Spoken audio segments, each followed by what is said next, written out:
안녕하세요. 김어준입니다. 지난 9일 정부는 고가의 검사나 약 등 건강보험 비급여 항목을 전면급여하는 건강보장성 강화 정책을 발표했습니다. 보수 진영은 일제히 비판에 나섰습니다. 되면 얼마나 좋겠냐마는 장밋빛 환상일 뿐이다. 유토피아적 정책을 국민을 대상으로 실험한다. 5년 후 건보료 폭탄으로 돌아올 것이다. 그렇습니다. 전면 급여화에 예상보다 돈이 더 들어서 목표를 임기 내에 달성하지 못할 수도 있습니다. 폭탄이란 말은 과장이지만 5년 후 건보료가 지금의 예상보다 더 오를 수도 있습니다. 돈 문제는 꼼꼼히 따져봐야죠. 그런데 새로운 국가 정책 중 실험이 아닌 게 뭐가 있습니까? 보수 정권 시절 낙수 효과 들먹이면서 이렇게 해야 경기가 부양돼 결국 중소기업과 저소득층까지 혜택이 돌아간다며 대기업의 재벌의 자원을 몰아주는 건 실험 아닌가요?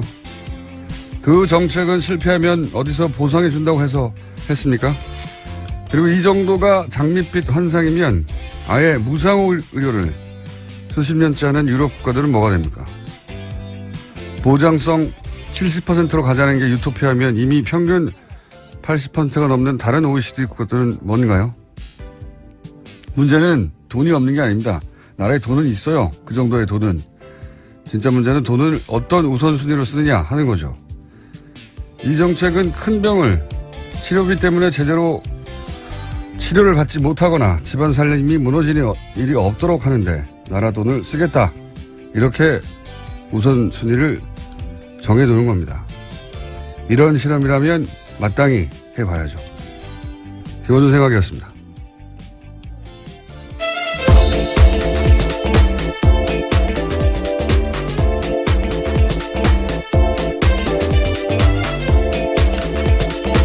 시사인의 김은지입니다. 김은지 기자는 실손 보험 들었어요? 아니요, 없습니다. 네. 생각보다 실손 보험 든 사람이 많아요. 그렇죠. 많죠. 네. 네. 실손 보험이라는 게 이제, 병원에서 비급여를, 실제 들어간 돈만큼 보장해주는 보험이거든요. 네, 그렇죠. 네. 몇십만 원 정도 합니다. 근데 다쳐야지만 돌려받을 수 있는 그렇죠. 돈이기 때문에요. 그냥 보험이, 그 돈, 예. 보험료 지금 뭐, 10,000원 오를 것이다, 20,000원 오를 것이다, 더 오를 것이다 하는데, 그 수십만 원이거든요. 실손 보험에 가입한 사람이 몇 천만 명이에요. 그냥 여기다 쓰면 됩니다. 예. 반대할 이유가 없어요. 연 몇십만 원이죠, 예. 월 몇만 원이고. 그 돈이 이로 가면 나라가 보장해 주겠다는 거니까. 근데 이제 보험회사랑 그 의사들, 그리고 의원을 하느냐, 대형 병원을 하느냐, 이 당사자들의 그 반응이 다 달라요. 예. 그럴 수밖에 없겠죠. 쉬운 문제는 아니라고 봅니다. 많은, 이 정도 되면, 그리고 제대로 계획대로 되면 아주 좋은 겁니다. 예. 아주 좋은 거고. 자, 이 문제는 앞으로도 계속, 거론될 것 같으니까, 저희가 전문가를 모시고 따로 한번 다룰 테니까. 자, 첫 번째 뉴스는요? 네, 북한 전략군은 어제도 사령관 명의로 이른바 괌 포격 사격의 구체적인 시나리오를 예고했습니다. 지난 5월 시험 발사했던 화성 12형 중장거리 탄도미사일 4발이 일본 상공을 통과한 다음에 괌 주변에 떨어질 것이라면서 비행 경로를 자세하게 공개한 겁니다. 이달 중순까지 계획을 완성할 거라면서 시기를 거론하기도 했는데요. 북한은 또 트럼프 대통령의 화염과 분노 발언에 대해서 미국이 정세 파악도 못한 채 망발을 늘어놓고 있다면서 긴장 고조 책임이 미국에 있다 이렇게 주장했습니다. 이제 뭐 말 전쟁을 시작해가지고 지구가 멸망을 몇 번 했어요. 이 말 전쟁 하는 사이에 말대로 따지면 여기 대해서 이제 어제 파이어 앤 퓨어리가 미니어처 보드게임, 이게, 컴퓨터 전략 시뮬레이션 게임의 원조에 해당되는 겁니다. 예, 우리나라에서는 사실상 거의 안 알려졌지만 미국에서는 꽤 매니아가 많고 오래된. 여기서 다 따온 거라고, 예. 그리고 영화도 따왔어요. 파스트 앤 퓨어리라고 분노의 질주라는 영화 있죠? 네, 그렇죠. 예, 그것도 따온 거예요, 다. 그러니까 이 말들이 뭐냐면은 북한은 자국민과 미국에게 귀에 꽂히라고 하는 말이고 미국은 미국 자국민들이 귀에 꽂히는 단어들을 사용해서 이 말들을 구사하고 있는 거죠. 그러면서 이 메시지는 미국의 자국민 그리고 중국에 던지는 메시지일 수 있다. 예, 중국한테 이 정도까지 우리가 심각하니까 뭐 원유라든지 더 강한 제재에 나서라. 뭐 이런 압박인 거고. 근데 어제도 잠깐 소개했지만 관련 뉴스가 쏟아지긴 하는데 대통령이 센 발언을 하면 어제는 이제 틸러슨. 그렇죠. 북한 쪽에서는 임목사 풀어주기였다면 미국 내에서는 대통령이 이렇게 하면 관료들이 나서서 그렇게까지 하겠다는 건 아니다. 이런 이야기가 오고 가고 있어요. 그리고 북한은 지금 괌 30km, 40km 떨어진 곳에 포를 어떻게 쏠 건지 계획을 막 수립해서 발표하겠다는 거 아닙니까? 그렇죠. 방금 그걸 말씀드린 수립한 다음에 왜 발표합니까? 그냥 정말로 타격할 생각이면 쏘면 되죠. 일종의 말전쟁이란 말씀하셨는데요. 그런 상황인 거죠. 미국은 이제 괌에서 장거리 전략 폭격기로 어떻게 북한을 타격할 것인지 또 말로 하고 있어요. 그걸 왜 말로 합니까? 상대가 준비하게. 어쨌든 말전쟁을 하고 있는 와중이고 그 와중에 또 트럼프 북한에서는 김정은을 말릴 사람이 없지만 미국에서는 트럼프 대통령이 이렇게 말전쟁을 하면 밑에서는 불을 꺼야 되거든요. 네, 그렇죠. 국무부에서도 어제 정례 브리핑하면서 관련된 발언 수습했습니다. 헤더 나우트 국무부 대변인이 현지 시각으로 9일에 정례 브리핑을 했는데요. 미국은 많은 국가들의 지지를 받고 있는 대북 압박 공세를 하고 있다면서도요. 대북 압박을 증가시키고 있는 상황에서 트럼프 대통령도 그 점에 대해서 얘기한 것뿐이다라는 식의 해명을 한 겁니다. 군사행동이 아니라 압박 차원에서 발언한 것이다. 이런 설명이었던 거죠. 그리고 미국 언론들도 굉장히 트럼프 대통령의 발언들에 대해서 비난이 많아요. 뉴욕타임스 같은 경우에 이렇게 보도했는데요. 트럼프 대통령이 측근들한테 강경 메시지 전달할 거다라는 것은 알고 있었지만 하지만 김정은이 종종 사용하는 종말론적인 비아냥에 필적할 만한 위협을 할 것이라고는 예상도 못했다라는 거고요. 또 트럼프 대통령이 북한 관련 언급을 하면서 책상 쪽을 흘끗흘끗 봤는데 그것은 북한 관련된 문건이 아니라 마약성 진통제 남용 문제에 관련된 내용이었다면서 완전히 즉흥적인 발언했다 이렇게 지적했습니다. 트럼프 대통령이 이 사안뿐만 아니라 모든 사안에서 항상 단독 드리블, 그러니까 밑에 사람들이 이제 당황할 정도의 그 말 드리블을 많이 했죠, 그동안. 근데 이제 이건 우리하고 직접 관련된 사안이라 우리가 이제 자세히 들여다보기 시작하는 것일 뿐이고, 이 정도 규모의 국가를 리딩하는 대통령으로서의 언과 행 자질을 사실상 자주 못 갖췄죠. 왜냐하면은 최종결정권자는 항상 뭔가 어떤 특별한 사안을 뒤집거나 새로 하거나 할 때 그 아랫사람들 핑계로 쓰는 거거든요, 보통. 그래서 말을 안 해야지 뒤집을 수가 있잖아요. 이렇게 했다가 저렇게 했다가 그렇죠. 우리 보스가 허락을 안 한다고. 네, 뭐 일종의 애매모호한 전략적 모호성을 유지하는 방법이 있죠. 그래서 그 탈출구가 되기도 하는데 대통령 사실은 대통령 본인의 결정이었는데 반응이 안 좋으면 밑에서 다 뒤집어 쓰고 대통령이 나중에 뒤집기도 하고 그런 여지를 안 주는 거죠. 트위터를 매일 하다 보니까요. 너무 메시지가 많습니다. 진정한 포퓰리스트예요. 진정한. 그 어떤 것도 생각하지 않고 본인의 인기를 중심으로 모든 사고를 해서 남이 그 공을 가져가는 게 싫은 거예요. 그래서 누구보다 먼저 대변인을 통해서 보다도 먼저 자신이 먼저 트위터를 통해서 쏘고 단독을 하는 거죠. 대변인은 모르고 있어요. 국가의 정책이 그렇게 될 것이라는 걸. 그런데 그게 워낙 즉흥적이다 보니까 그것이 정책적으로 이어지지 않아서 혼자 말하고 끝나는 경우가 너무 많았거든요. 그러면서 이런 말도 합니다. 오바마 행정부 대북 정책에 대해서는 전략적 인내라고 했었는데 네, 그렇죠. 이번에는 전략이 없는 인내일 뿐이라고. 네, 워싱턴 싱크탱크에서 나오는 말이라고 합니다. 네, 이게 이제 미 언론이 보도한 건데 네. 어차피 전쟁 못할 거 아니냐. 그걸 인내라고 표현한 건데 그런데 전략도 없다. 뭐 이런 비아냥이고 영국 가디언지에서도 영미권 언론들이 다 비난을 하고 있습니다. 지난 6개월 동안 트럼프 대통령 행정부는 톤다운 계속하면서 계속해서 6개월 동안 반복되면서 즉흥적인 이야기만 하고 있다라는 비판을 한 겁니다. 대통령이 센 말을 하고 밑에 사람들이 왜냐하면 이런 센 말을 하면 기자들이 달려간단 말이죠. 당연히. 네, 지금도 휴가지에서 기자들을 만난 겁니다. 달려가지고 이거 어떻게 생각하냐 묻는단 말이죠. 그 밑에 관료들은 그게 말이 안 된다는 걸 아니까 그렇게 하겠다는 건 아니고 이렇게 해석해 주는 거죠. 트위터 해석관들이에요, 지금. 네, 톤 다운을 다 시키고 있죠. 대통령의 트위터 해석관들이 고위 관료들의 주요 역할로. 어쨌든 양쪽의 말전쟁으로 지금 지구가 3번 정도 멸망한 상태입니다. 또 관련 뉴스가 있나요? 네, 이에 대해서 전임 정권의 관료들도 비판하는 목소리를 냈습니다. 버락 오바마 미국 행정부에서 국가안보보좌관을 지낸 수전 라이스 전 보좌관 이야기인데요. 북한의 임박한 공격 징후가 없는 상황에서 미국의 대북 선제 타격 결정은 미친 짓이다라고 지적한 겁니다. 트럼프 행정부에서 점점 확산되는 대북 강경론에 일침을 가한 건데요. 또 트럼프 대통령의 화염과 분노 관련된 발언에서는 라이스 전 보좌관이 일침을 놨습니다. 공허한 핵전쟁 위협이라면 미국의 신뢰와 억지력을 훼손할 수 있고 김정은의 도발 및 실제 전쟁을 의도했다면 어리석은 짓이다라는 겁니다. 뭐 하여튼 트럼프 대통령의 어떤 호전적이고 화려한 그런 발언들이 주로 보도되고 있긴 했는데 실제 워싱턴의 싱탱크나 물론 뭐 강경파들도 분명히 있습니다. 네, 그렇죠. 예, 분명히 있으나만 그걸 못지않은 이게 말이 되는 소리냐 하는 유의 목소리들도 있습니다. 네.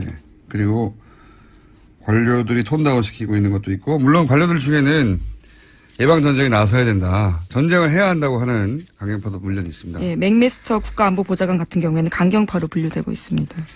어디나 강경파 강원이 있죠. 네.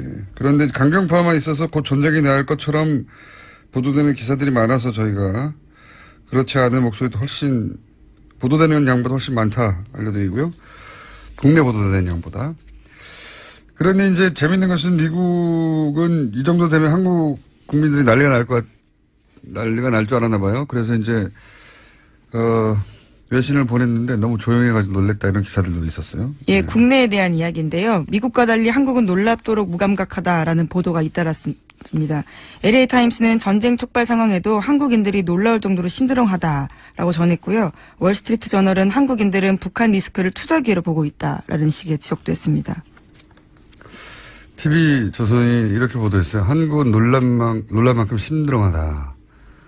무감각하다는 뭐 거의 비슷한 뜻인데 경각심을 가져야 한다는 취지로 보수 종편에서는 미국도 이렇게 말하고 있지 않냐. 예.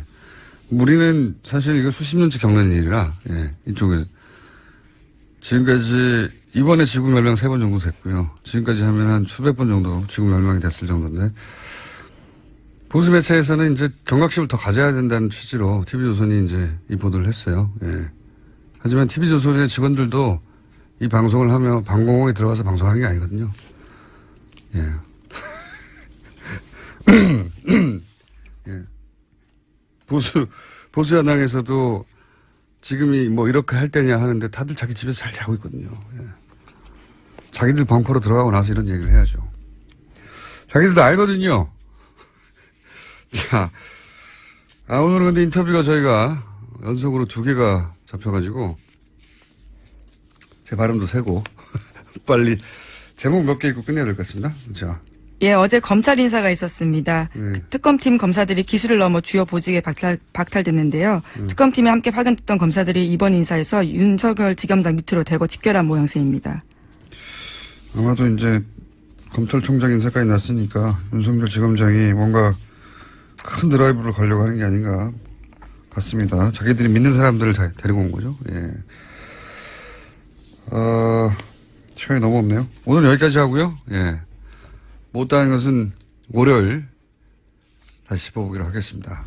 자, 오늘 평소 브리핑보다 한 6, 7분 짧게 해서 아쉽죠? 네. 예, 많이 줄어들었습니다. 예. 아쉽습니다. 예. 인터뷰 이렇게 잡혀든 거 어떡해요? 자, 지금까지 어제는 제가 리얼미터 하다가 김은지 기자 나가는 거 소개를 못했어요. 예. 제가 기억하고 있다가 2번 소개하겠습니다. 아니, 한 번만 하셔도 괜찮습니다. 시사인의 김은지였습니다. 감사합니다. 네.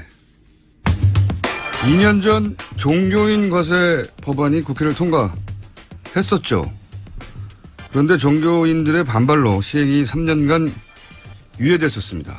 이제 시행을 4개월 앞두고 있는데 또다시 과세를 2년 더 유예하자 하는 법안이 발의돼서 이 문제 한번 짚어보려고 합니다. 이 분야 전문가를 스튜디오에 직접 모셨습니다. 시사평론가 김용민 씨입니다. 네, 안녕하십니까. 뉴스공장 차기 MC 김용민입니다. 여러분이 생각하시는 그 김용민 말고요. 본인이 왜 이 종교인 과세 문제 전문가인지 스스로 일단 먼저 얘기해 주세요. 예, 사실은 제가 이제 종교 언론 쪽에 오랫동안 몸담았었고요. 그 안에서 특히 그 보수와 진보 양쪽에서 모두 다 그 매체 경험이 있기 때문에 뭐 하여튼 그런 경험도 있었고 또 제가 낸 박사학위 논문이 한국 개신교의 정교 분리 원칙에 기초한 한국 개신교 역사. 예.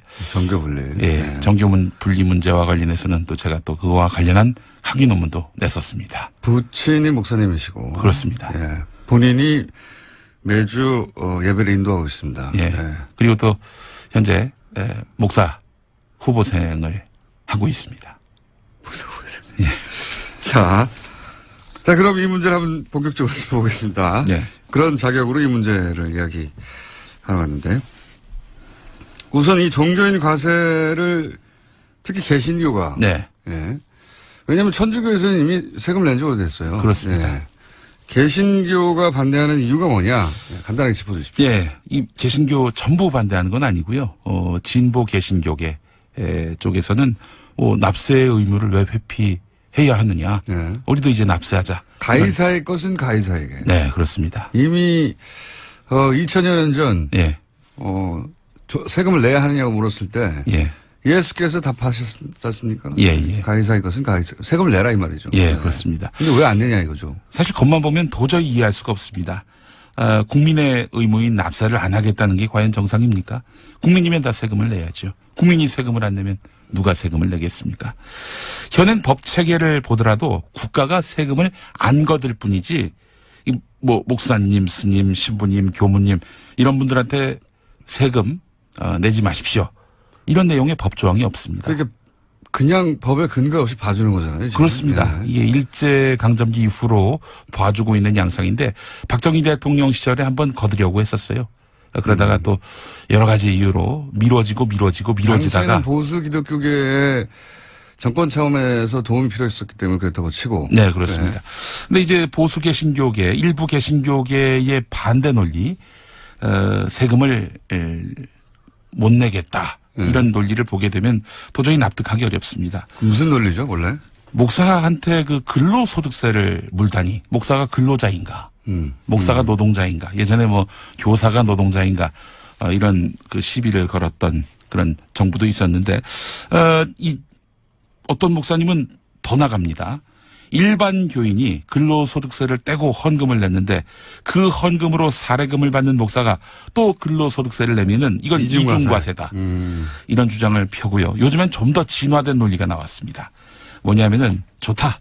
목사가 근로소득세를 내면 교인들이 목사한테 주어야 할 특근수당이 이만저만이 아니다. 특근수당. 예, 그런데 철야 기도회. 이거 밤샘 근무 아닙니까? 그리고 새벽 기도회. 이것도 새벽 근무란 말이죠. 게다가 일요일, 휴일 아닙니까? 휴일 풀타임으로 뛰잖아요? 예.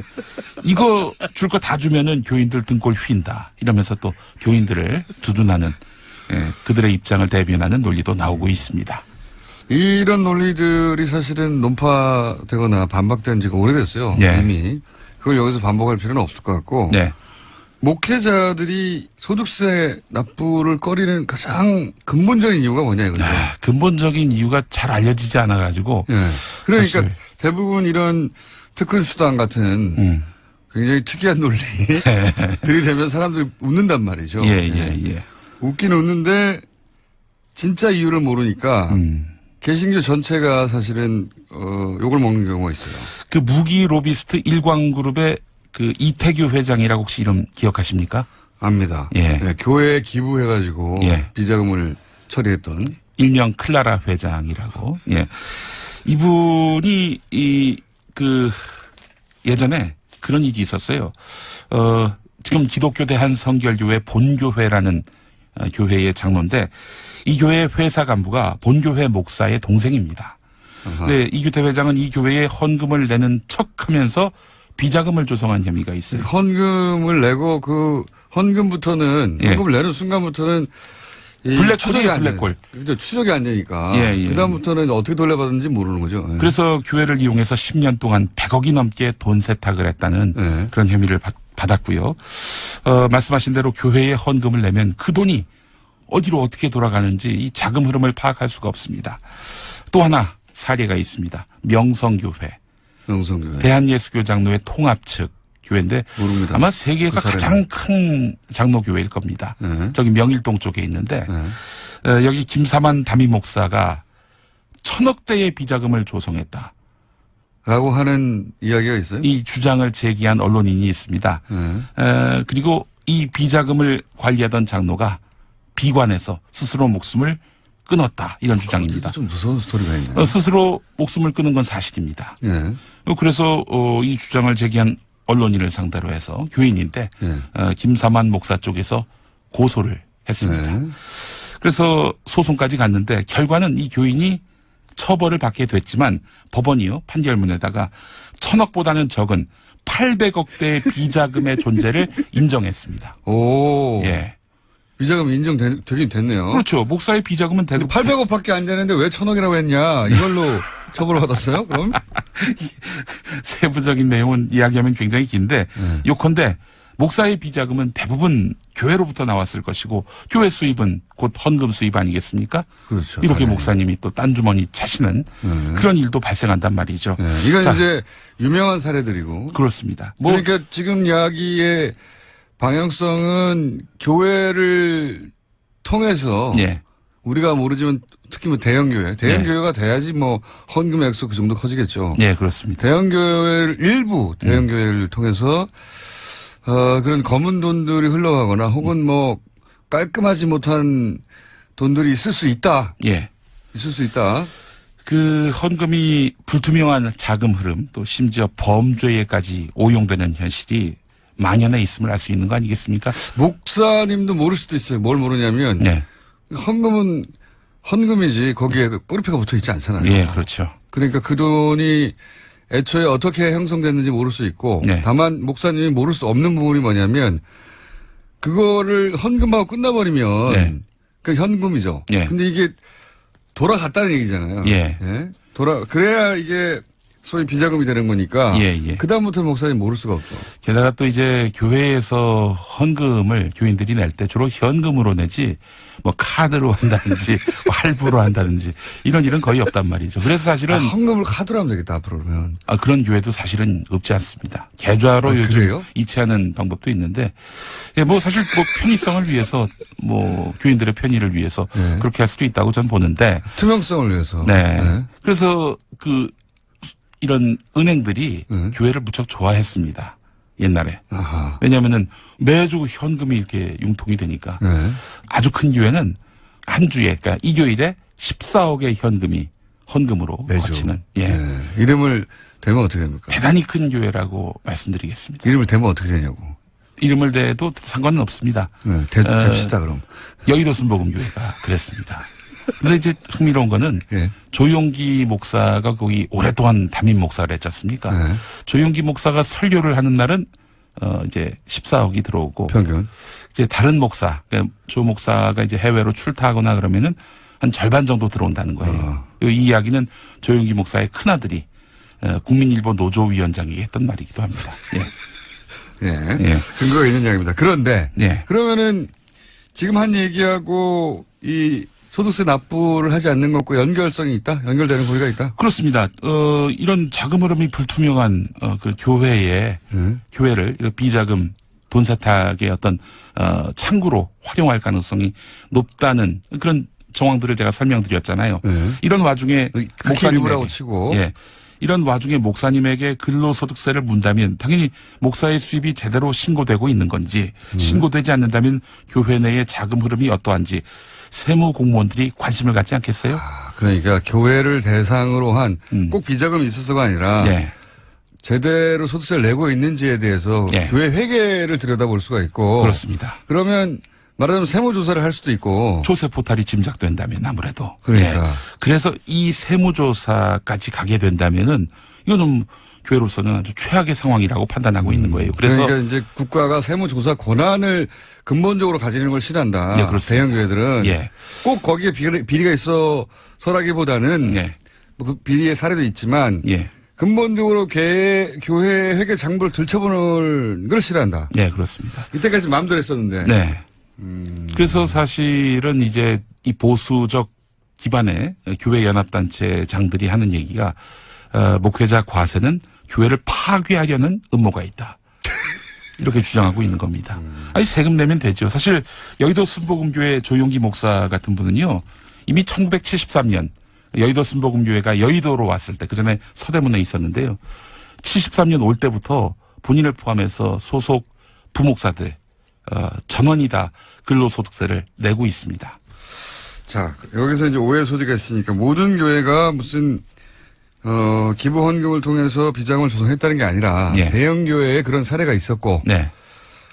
그리고 목사님들이 근본적으로 대형 교회의 경우에 예. 싫어하는 것은 교회 살림을 남들이 들여다보고 예. 그리고 자신의 어떤 돈 씀씀이 이게 올바로 쓰였는지 아닌지를 예. 국가가 들여다볼 수 있는 권한을 가지는 게 싫다. 예. 세금 일부 내는 게 싫은 게 아니라 그렇습니다. 그게 더 근본적이다. 예, 예. 큰 교회일수록 네. 큰 교회일수록 돈 씀씀이가 복잡할 수 있죠. 예. 예. 설명하기도 싫은 거고 그게. 그래서 뭐 여러분들 뭐 이런저런 그 교회의 추문들 나오는 거 보면 되게 돈 얘기 아닙니까?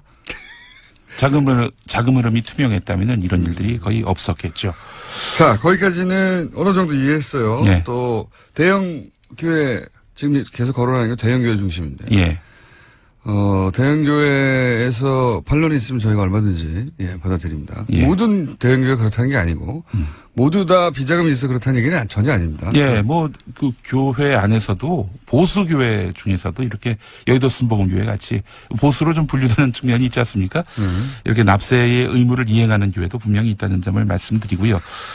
자, 그러면 정치인들이 한 30명 가까이 네. 유예하자는 법안 발의에 동참했는데 뭐 대부분 기독교인들이겠죠. 예. 이거는 아무래도 본인 표를 의식한 거겠죠? 아무래도. 그렇습니다. 김진표 의원이 지금 총대를 메고 있는데 네. 이분이 그 수원중앙 침례교회 장로입니다. 예. 구체적이기도 하라. 예. 재미있는 부분은 네. 뭐냐면은 그 교회에 남경필 집사도 다니고 있습니다. 두 분이 지난 2014년 네, 지방선거 때 경기도지사 예. 그 후보 간 경쟁을 원래 벌이지 큰 않았습니까? 교회는 이렇게 양쪽 다 다녀요. 예. 거기 표가 많아서. 그렇습니다. 예. 예. 김진표 의원이 이제 사실은 굉장히 개신교계의 입장을 대변해 왔던 총대를 맨 분이군요. 예, 그렇습니다. 지금 이분이 지금 문재인 정부의 인수위원회 위원장 격인 국정기획위원장을 맡았지 않았습니까? 국정기획위원장을 맡았을 때도 종교인 과세 문제에 대해서 신중해야 한다 이런 입장을 표명했다가 논란이 있었고요. 결국에는 이제 문재인 정부가 종교인 과세 계획대로 이행하겠다 이런 입장을 밝혔어요. 그래서 자. 이번에 국회의원으로서 시행 시기를 또 미루는 그런 법안을 제출한 거 아니겠습니까? 그러면서 이 법안 유예한 다음에 종교시설은 세무조사하지 못하게 하자는 그런 종교인 납세를 관리 감독할 교계단체를 따로 만들자. 예. 이런 주장도 했어요. 그러니까 그렇습니다. 이게 연결되는 거죠. 세무조사가 무섭다는 게. 예. 일반인들은 사실은 잘 모르는 대목인데. 예. 교계 이렇게 대형교회 중심으로 세무조사를 세무당국이 종교단체는 하지 못하도록 하자. 예. 이런 주장을 하고 있어요, 실제로. 예. 그래서 그런 주장이 받아들이지는 않았지만 하고 있다는 거죠. 이런 건 어때요? 과세 시행령 매뉴얼에 보면 세부 내용이 명시되어 있지 않기 때문에 네. 이 세부 내용을 다 만들고 나서 하자. 네. 또는 뭐 2단 사이비 종교가 우리 세금 낼 테니까 종교를 인정해달라. 네. 그럼 어떡할 거냐. 네. 이런 것도 새로운 논리들이거든. 아이고, 제가 봤을 때는 그 얘기가 다 그 얘기예요. 한마디로 세무조사 하지 않게 해달라. 결국은 다 그거. 다 그걸로 귀결이 되는 내용들인데요. 김진표 의원이 사실은 이제 경제부총리를 지냈던 분이기도 네. 하고, 소시적에는 세무서장도 지냈습니다. 그래요? 예, 세무관계에 정통한 분입니다. 영월 세무서장 지냈어요. 예. 그 당시에 그래서 일화도 있는데. 그래서 더더욱이 또 이런 총대를 매게 됐구나. 그렇습니다. 그 맥락을 잘 알고 있는 거죠. 그래서 교계가 지금 무엇에 대해서 반대하고 있는지. 그래서 저는 김진표 의원이 종교인 과세 자체를 반대한다고 보진 않습니다. 다만 그 시기를 유예하면서 그 그러면서 사이에. 그 안에 교계가 반발하지 않을 만한 그런 시행규칙을 만들어서 예를 들어서 종교기관에서 뭔가 이 조세 포탈에 그런 냄새가 난다. 그럴 경우에는 세무서가 직접 가서 세무조사하는 것이 아니라 종교기관 예컨대 보수 개신교계 같은 경우에는 뭐 한기총이라든지 이런 단체 혹은 뭐 교단에서 실제적으로 종교인 납세 조세 포탈한 것이 있는지 판단하게 만들고 그렇게 해서 결국엔 납세하게끔 만드는 중재기관을 두자. 이런 이야기를 하고 있는데 글쎄요. 이거는 뭐 말이 안 된다고 보는 게요. 예. 우리나라는 돈도 종교예요. 예. 그럼 재벌들이 탈세할 때 재벌들끼리 모여가지고 전경련이 그러니까 중간에 단체를 만들겠다. 예. 그런 주장하는 거 마찬가지라고 봅니다. 예. 그래서 사실은 이런 어떤 특혜를 또 만들어내는 거 아니냐라는 비판의 또 측면에 있습니다. 알겠습니다. 오늘 여기까지 짚어봤습니다. 지금까지 바로 그 김영민 씨입니다. 예. 감사합니다. 아니 근데 평소에 딴 분들은 다음에 또 한번 모셔서 상세히 또 이야기를 더 들어보도록 하겠다. 그런 얘기 하지 않으셨습니까? 저는 다음에는 다른 분을 모시도록 하겠습니다. 수고하셨습니다. 감사합니다. 적폐 청산의 길목마다 나오는 이름이 있다. 이런 말들이 요즘 있습니다. 바로 이명박 전 대통령인데요. 자, 이 이명박 전 대통령과 최근에 지속적으로 등장하고 있는 댓글 사건을 비롯해서 적폐 청산의 길목 마주치는 이 현상 한번 짚어볼까 합니다. 저희가 이분을 소개할 때 이렇게 소개했었습니다. 이명박 정권 탄생의 1등 공신이었으나 그 혜택은 입지 못하고 집권 초기에 이미 밀려난 분이다. 네. 그래서 풍운하라고 제가 했었습니다. 정두원 전 의원 연결됐습니다. 안녕하십니까? 네, 안녕하세요. 네, 오랜만입니다, 의원님. 네, 그렇습니다. 최근에 댓글 사건에 자꾸 이제 이명박 전 대통령 이름이 거론되다 보니까 네. 이런 이야기를 측근에서 했다고 보도된 게 있습니다. 선을 지켜라. 정권이 100년 가는 줄 아느냐. 네. 이런 말을 했다고 하는데 이 일부 측근의 의원님은 들어가지 않으시죠? 글쎄, 측근이 누군지는 모르겠는데, 뭐 그런 말 할 수도 있겠죠. 네, 뭐 측근으로서는 할 수 있는 말이죠. 예. 예, 왜냐면 아무래도 칼끝이 MB를 향하고 있는 것 같으니까, 저도 그런 생각이 드는데요, 이번 사건에 대해서는. 그쪽을 향하는 것 같다. 뭐 많은 사람들이 그런 생각을 하긴 하는 것 같습니다. 근데 제가 이제 질문을 드린 이유는 정권 탄생의 1등 공신이라고 표현되고 그게 사실이긴 하지만 최근에 이명박 대통령과 가깝게 지내시거나 그러지는 않으시는 거죠? 물론이죠. 예. 네. 마지막으로 만나신 게 언제입니까? 뭐 기억도 안 납니다. 그래서 그쪽 사정을 알면서도 또 어느 정도 객관거리가 있는 분으로 네. 생각하다 보니 의원님밖에 떠오르는 분이 없어서 저희가 모셨습니다. 네. 자, 이 댓글 사건만을 따로 놓고 보자면 결국 원세훈 전 국정원장의 작품인데 네. TBS 김종배 색다른 시선 출연하셔서 이런 말씀하셨어요. MB의 운명은 결국 원세훈 전 국정원장에게 달려있다. 이게 어떤 의미인지 좀 설명해 주십시오. 그러니까 이제 그 선에서 끝났는지 네. 아니면 진짜 정권 차원에서 한 건지 이제 수사를 하지 않겠어요? 예. 그러면 원세훈 전 원장 입장에서도 그동안에 이제 형도 살았고 또 앞으로 또 살아야 되고 네. 이것까지 또 덧붙여주면 또 많이 살아야 되는데 이게 부담스럽겠죠. 그래서 조금 더 감하고 싶은 생각도 당연히 있을 거고요, 인간으로서. 그러다 보면은 어떤 태도를 취할지 저도 참 귀추가 주목되는데요. 그러니까 이걸 보고 했느냐, 예. 네. 지시를 받았느냐라는 네. 질문에 아니다, 내가 다 했다. 네. 라고 하느냐, 아니면은 뭐 일부 보고한 것도 있다. 에 따라서 만약에 이제 일부 보고했거나 알고 있었다 이렇게 얘기가 되면 결국은 이명박 전 대통령까지 갈 수밖에 없을 것이다. 그래서 운명이 거기 달렸다. 이렇게 말씀하신 거죠? 그렇죠. 그러니까 상식적으로 생각하면 이제 보고를 했다고 볼 수밖에 없거든요. 상식적으로. 그런 내용을 예. 보고를 안 했겠어요. 근데 이제 어떤 자세를 가지고 있을지 저도 잘 모르겠어요. 사실 뭐 말씀하신 대로 이게 이제 그 당시만 지금이야 뭐 큰 문제가 됐지만 그 당시만 하더라도 몰래 해낸 자신의 공이었단 말이죠. 네. 네, 그렇죠. 그러면은 뭐 자신의 직속상관 유일한 직속상관에게 자랑했으면 해직을 몰래 감춘다는 게 더 이해가 안 가는 일이라 보고했을 법한데. 그러니까요. 근데 그렇게 밝힐지 안 밝힐지 네. 이 많은 사람들이 궁금해하는데 원세훈 전 국정원장은 어떻게 발탁이 된 겁니까 당시에? 그러니까 저하고 이제 제가 서울시 부시장할 때 그 상수도 사업소장도 하고 경영관리실장도 하고 이제 서울시에 쭉 있던 분이에요. 예. 그런데 뭐라 그럴까 뭐 국정원장 뭐 그때 행자부 장관 발탁할 때는 뭐 그럴 수 있다고 생각했는데 국정원장으로 발탁할 때는 저희들도 너무나 깜짝 놀랐어요. 왜 놀라셨습니까? 왜냐면 전혀 어울리지 않는 사람이거든요. 그러니까 이제 그런 정무적인 감각이나 이런 거는 전혀 없는 사람이고 또 별명이 뭐 잘 알려져 있지만 원따로거든요. 그러니까 그냥 뭐 굉장히 혼자서 이렇게 뭐 활동하고 혼자서 판단하고 좀 독단적이고 위에서 시키는 대로 하고 그런 사람입니다. 그러니까 국정원장 정도면 굉장히 많은 생각을 해야 되고 많은 경험을 가지고 이제 정치적인 입장에서도 굉장히 좀 뭐랄까 노예해야 되거든요. 근데 전혀 그런 사람이 아니거든요.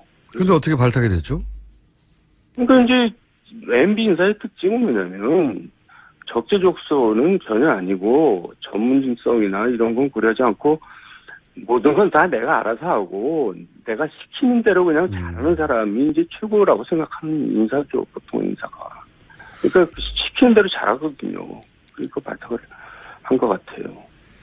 그러면은 이거는 물론 의원님 의견으로 된다는 보장은 없지만 당연히 예. 밝힐까요? 이 분의 성향상? 글쎄요. 근데 어쨌든 그런 걸 떠나서요. 예. 국정원장이 이제 좀 전에 얘기했지만 뭐 정치 공작을 하려면 수준이 있는 공작을 해야지. 기껏해야 사람들 모아놓고 댓글이나 달고 앉았고 이게 진짜 남의 나라 국정원 그런 기관에서 보면 얼마나 웃기겠어요. 저것들은 진짜 되게 한심한 나라다, 뭐 한심한 기관이다 그렇게 생각할 거 아니에요. 저는 그런 점에서 정말 창피하다고 생각해요. 정치에 뭐 국내 정치에 개입하는 것도 뭐 잘못된 거지만은 그 수준이 웃긴다 이거죠. 맞습니다. 네. 그렇게 생각하시는 분들 많았고. 근데 이제 일부 측근이 그 100년 가는 줄 아느냐. 라고 말한 대목은 아마도 이것을 정치 보복이라고 봐서 이런 반응을 한 것 같습니다. 그러면서 이제 가만히 있지 않을 수도 있다. 이런 말도 했거든요. 가만히 안 있으면 뭘 어떡하겠어요. 힘도 하나도 없는 사람들이. 그러니까 그런 이제 얘기는 뭔가 겁에 질려서 하는 얘기인 것 같고. 예. 그리고 저는 정치 보복이라는 측면도 분명히 있다고 생각합니다. 그러니까 지금 여권이나 친노 이제 이런 입장에서는 얼마나 한이 맺혀 있어요. 그 당시 MB 정부 시절에 이제 노무현 대통령이 추사 갔다가 돌아가셨잖아요. 그러니까 한이 있죠. 저는 정치 보복이라는 면도 당연히 있다고 생각합니다. 뭐 단어 선택의 문제인데 물론 그런 감정 가진 분들이 분명히 있을 수 있죠. 예. 네. 근데 이제 보복이라고 하면은 이제 법적인 문제가 없는데 만들어서 뒤집어 씌우는 거 아니냐 이런 뉘앙스가 깔려 있다면 어쨌든 법적인 문제, 불법이 있었으면 그런 감정이 있다고 그냥 봐줄 수는 없는 거 아니겠습니까? 물론이죠. 그러니까 이제 그런 게 깔려 있다는 뜻에서 한 얘기고요. 네. 근데 또 MB가 굉장히 신중하고 치밀하고 굉장히 뭐랄까 의심도 많은 사람이라서 그렇게 쉽게 또 이렇게 걸려들지는 않을 거예요. 제가 볼 때는. 쉽지 않을 것이다. 네, 그 양반이 그냥 자국을 남기고 그러는 사람이 아니거든요. 자국을. 의원님이 당하실 때도 그랬나요? 자국 없이. 아니, 평소에 이제 무슨 그런 뭔가 좀 부담스러운 일이 있을 때는 본인이 책임을 안 지려고 이제 굉장히 밑에다 책임을 전가시키려고 뭐 이렇게 많이 해요. 평소에도. 예, 그러니까 이제 뭐 그런 입장 곤란한 일 같은 게 벌어질 때는 뭐 이렇게 보고를 할 때 아무 얘기를 안 하고 뭐 알아서 하든지 말든지 뭐 이런 식으로 항상 이제 내가 이제 하라 그랬어? 이제 뭐 이런 거죠. 문제가 되고 나면 항상 그렇게. 저도 그런 거 많이 겪어봤기 때문에 아하. 이렇게 쉽게 이렇게 걸려들 것 같지는 않아요. 그렇다면 네. 뭐 아주 많은 사건들이 있습니다만 그리고 그 중에는 이명박 대통령 혹은 그 측근들은 아주 억울하다고 하는 사건들 있을 수 있는데 네. 이거는 아마 점점 진행될수록 석연치 않은 구석들이 많이 나올 것이다 이렇게 생각하시는 대목도 있어요. 예를 들어서 뭐 롯데 혹은 뭐 자원외교 예. 혹은 본인이 생각하시는 여기가 좀 어렵다 하는 대목이 있습니까? 사건? 그러니까 사자방, 사자방. 사대강, 자원외교, 방산 이쪽은 네. 박근혜 정부 때 뒤질 만큼 뒤졌거든요. 박근혜 정부가 이명박 정부에 대해서 굉장히 뭐라 그럴까 정말 호의적이지 않고 거기도 뭐 정치보복적인 성격이 많았거든요. 수사를 하면서. 근데 이제 나오지 않았으니까 그걸 뭐 지금 와서 캔다 해서 저는 별로 나올 것 같지는 않고요. 다 턴지는 않은 것 같긴 한데 어쨌든 그렇게 생각하시고 예. 예, 다만 롯데 이제 타워 부분은 롯데. 괜찮은 점이 많죠. 그때 굉장히 청와대 차원에서 전방위적으로 압박을 가했거든요. 공군이나 이런 군에 대해서. 기무사령관, 경호실장까지 동원되면서 그냥 막 군인들을 회유 설득하고 뭐 그랬거든요. 이 사안은 의원님이 좀 자세히 아시지 않습니까? 뭐 많이 알려져 있죠. 실제로 그렇게 했으니까요. 그러니까 군이 반대하는 것을 기무사부터 여러 기관을 동원해서 군을 압박해가지고 찬성하도록 만들었다. 예. 거기까지는 어느 정도 알려져 있고 의원님도 주장하셨고 그런데 이제 그냥 롯데가 좋아서 이뻐서 그런 게 아니라 원래 이명박 대통령 스타일상 주고받는 게 있지 않았겠습니까? 그렇게까지 했다면? 아니, 그러니까 그거를 이제 투자 활성화 차원에서 그걸 했다고 그러는데 투자 활성화 차원에서 하는데 뭐 이렇게 청와대가 나서서 국가안보실까지 나서서 이렇게 압박을 가고 그러냔 말이에요. 그건 좀 심한 거죠. 뭔가 무리를 한 거죠. 그렇게까지 무리를 했던 이유는 뭐라고 추정하셨습니까? 그때 당시? 그러니까 이제 거기까지만 얘기하겠습니다. 뭐 제가 내용 증거도 없이 무슨 얘기를 하겠어요. 하여튼 그때 당시 이거 단순한 투자 활성화 때문에 이렇게까지 하는 거는 너무 이상하다 이렇게 생각하셨다는 거죠? 네, 그건 너무 이상했어요. 네. 뭐가 뒤에 심했어요. 네. 그렇다고 뭐 뒤에 정확한 거래가 어떻게 있었다라고까지는 말할 수 없지만 여기는 이상하다. 그걸 제가 어떻게 알겠어요. 그걸 저한테 알 정도로 하겠어요. 그때는 이미 최측근이 아니셨기 때문에. 아니 최측근이라도 그런 건 모르게 하죠. 그걸 어떻게 알게 해야. 이명박 대통령 스타일이 그렇습니까? 최측근들도 다 서로 모르게 합니까? 그건 누구나 다 마찬가지죠. 무슨 만약에 거래가 있었다면 그걸 알게 하는 사람이 어디 있어요. 이명박 대통령이 예를 들어서 혼자 다 하진 않았을 거 아닙니까? 누군가 시켰을 거 아닙니까? 이런 일들 누가 했나요? 모르십니까? 짐작이 가는 사람이 있지만 그것도 제가 한번 얘기할 수는 없죠. 짐작이 가는 사람이 있긴 있으시군요. 네. 그거는 저희 스튜디오에 나올 때 따로 한번 얘기해 주세요. 자, 제가 오늘 다음에 또 오시겠지만 이 사건의 이 적폐청산 과정에서 계속 이름이 나올 것 같아서 오늘 적절하게 떨어져 계시지만 이명박 대통령의 스타일을 정확하게 알고 계신 분들 통해서 이제 어떻게 그쪽에서 반응할까 이제 여쭤보고 싶어서 연결한 건데 논두렁식의 사건 같은 경우는 어떻게 생각하십니까? 이게 국정원 작품이라고 이인규 전 중수부장이 주장하고 미국에 최근에 가버렸는데. 네. 그게 제가 사실을 모르니까 뭐라고 얘기는 할 수가 없죠. 근데 어쨌든 국정원에서 하는 일들이 그렇게 좀 이상한 일들을 많이 했어요. 당시 이명박 전 대통령이 노무현 전 대통령에 대해서 어떻게 생각을 했나요? 어떤 인식을 가졌나요? 쉽게 해서 광우병 사태 때 이제 촛불 시위 때 많이 당하지 않았습니까? 예. 그걸 당했다고 생각을 했었겠죠. 그리고 촛불이 노무현 전 대통령 측의 작품이라고 생각했었던가요? 그 세력이 이제 결국 이제 주동을 했다고 생각을 하는 거고, 또 그거를 부추킨 인간이 있었어요. 그 당시에 뭐 국세청장인가 하는 인간이. 아하, 예. 이제 누굴 잡으려면 누가 어떻게 하면 된다. 이제 자기가 살아남으려고. 자기가 교체 위기가 의원님. 생기니까, 예. 3부에 5분만 더 하시죠. 네. 알겠습니다. 거기까지만 하죠. 3부에서 5분만 더 하겠습니다. 정도원 의원입니다.